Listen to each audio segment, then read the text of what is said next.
سلام راهونی کې هیله مند یم چې جوړ او روغ به یاست. دغه ورځ کې د پاکستان او د هند ترمنځ جګړه روانه وه. په دې جګړې کې پاکستان او هند خپل تاوانونه وګالل، خو د دې سره سره په افغانستان هم د دې لوبې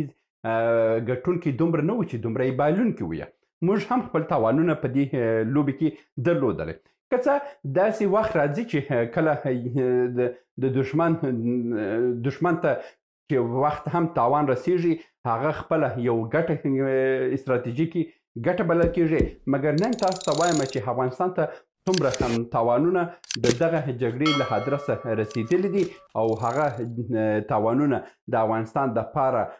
خطرناکه دي که نه دي. زه پر دغه موضوع باندې خبرې کوو او تر اضافي خبرې تیرې شو. لومړی تر هر څه موږ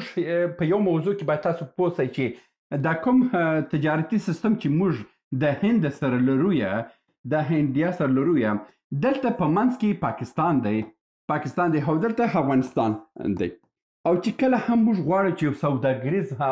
توکي د افغانستان څخه هند ته ولېږو، نو یوازینۍ لارې دلته تورخم دی او دلته واګا بارډر دی چې موږ د اول کې د تورخم څخه بیا واګا ته هڅو او داسې بیا تېروي هندوستان ته. هندوستان چې دی هغه اوس مهال د افغانستان څخه 21 کلمه وچه میوه او تازه میوه په دوامدار ډول باندې انتقالوي. چې بل مهمه موضوع د هندوستان چې موږ څخه دوامدار اخلي اوس د پیازو خریداري ده، چې پیاز اخلي، بادرنګ اخلي، هندواني اخلي، چې دا د اوس مهال چې کوم د سوداګري سیستم په افغانستان کې فعال وي، دا کوم د زراعتي سیستم فعال و، په دغه وخت کې افغانستان ضرورت درلودل چې هند ته هغه خپل بادرنګ او هندواني او دا شان چې دي دا ورواستي، ځکه چې هند چې دی په کوم منطقې کې چې دی د مځکې په کوم منطقې کې چې دی هغه لږ ناوختره تر افغانستان میوې رسیږي، نو افغانستان ته ښه مارکېټ هغه و چې ژر تر ژره خپل بادرنګ او هندواني او دا شانې د هند مارکېټونو ته رسولی و. او دا کار چې دی دا د هند د واګا د ادرس د خوا دا کار کېدلو. خو دا تاوانونه د افغانستان بزګرو ته ورسېدله او دا چې دی موږ حدوداً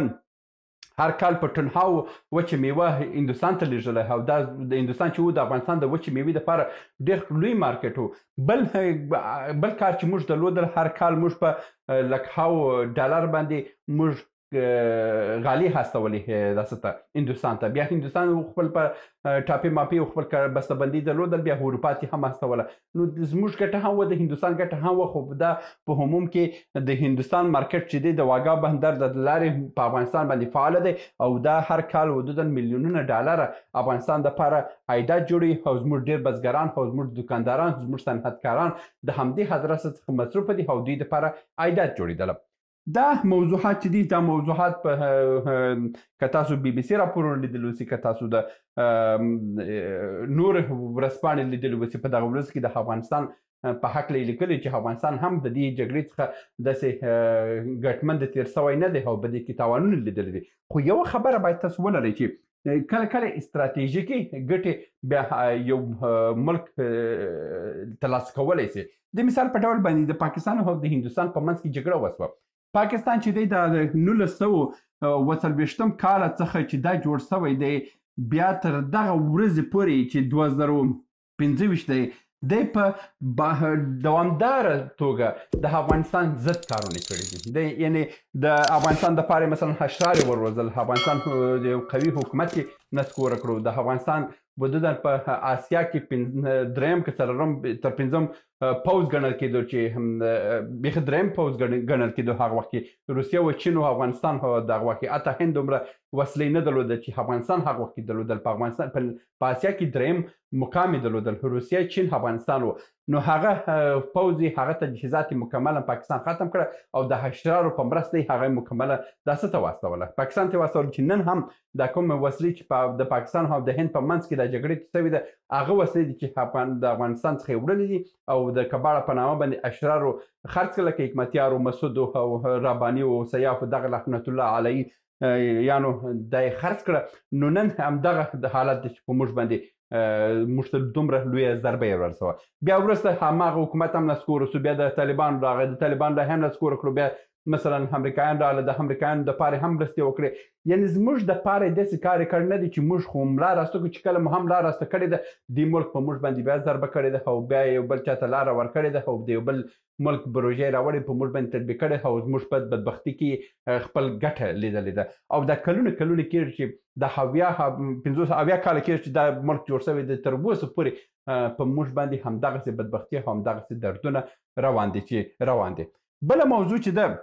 په دغسې وخت کې چې کله هم ستا دشمن ته یو چارچوب جوړیږي د هغه چارچوب کې د هر خوا اوسي که هغه مالي ستونزې ورته جوړیږي که هغه مثلا د یو بل جنګ ور په غاړه کې ولیږي که مثلا په کورنۍ شخړو کې ولیږي مثلا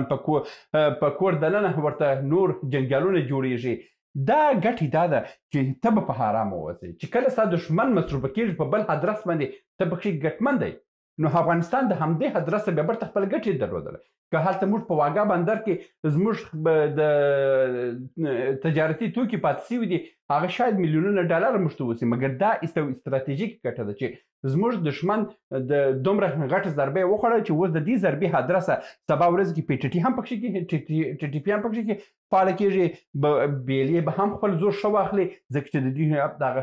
80 سلنه ډیپوګانې مکمله هند ووهلې د دوی رادارونه یې ووهلې اوس که سبا ورځ کې د پر لاهور باندې بلوڅ یا بل حمله کوي په ډرون او بل شي باندې اوس پاکستان دومره داسې نه لري چې خپل وسلې او مسلې برابري نو دلته دوی ډېر ضعیفه شوي تر دې وخته نو دا امکانات شته او دلته موږ به استراتیژیک ګټې کوي دغه استراتیژیک ګټې چې دي دا د بعضې هېوادونو دپاره کله کله پیدا کېږي لکه اوس کې چې د هند او پاکستان په منځ کې چې کومه جګړه شوې ده هماغه ګټې افغانستان ته په یو ډول باندې رسېږي موږ په 1950 کال کې چې کله د هند او پاکستان جګړه وسوه په هغه وخت کې محمد ظاهر شاه د وخت پاچا وی هغه یعنې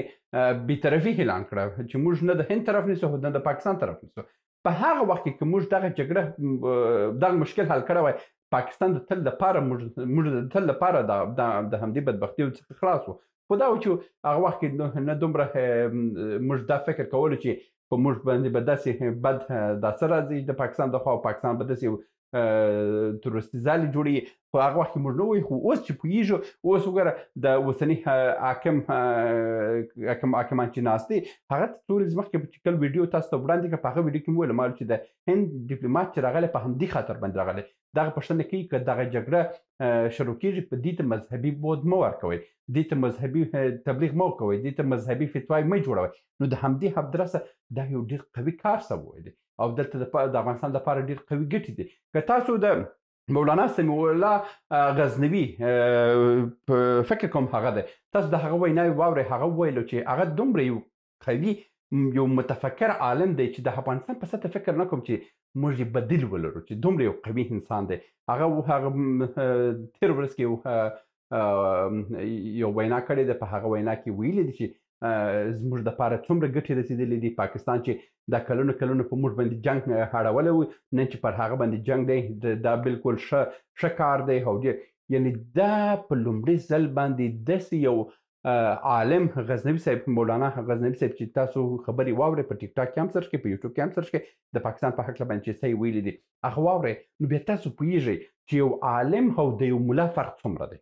ملا خپل شعبت نه پیژني ملا سره تحصیل نشته ملا سره علمي زده کړه نشته ملا سره دیني زده کړې نشته ملا فقط یو څو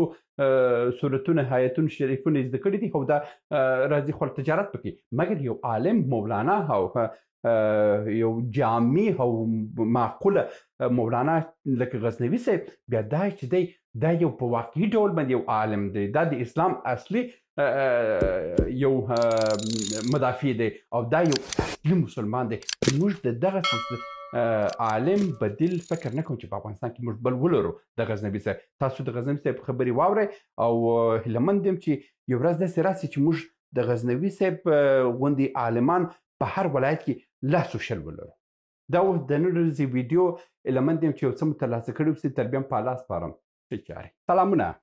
موږ ډېر موضوعات جوړ کړي دي که سیاسي موضوعات غواړئ ووینئ نو دلته کلیک کړئ او که غواړئ اقتصادي موضوعات وګورئ نو دلته کلیک کړئ او که غواړئ چې د تل لپاره راسره واوسئ نو دلته کلیک کړئ او چینل سبسکرایب کړئ مننه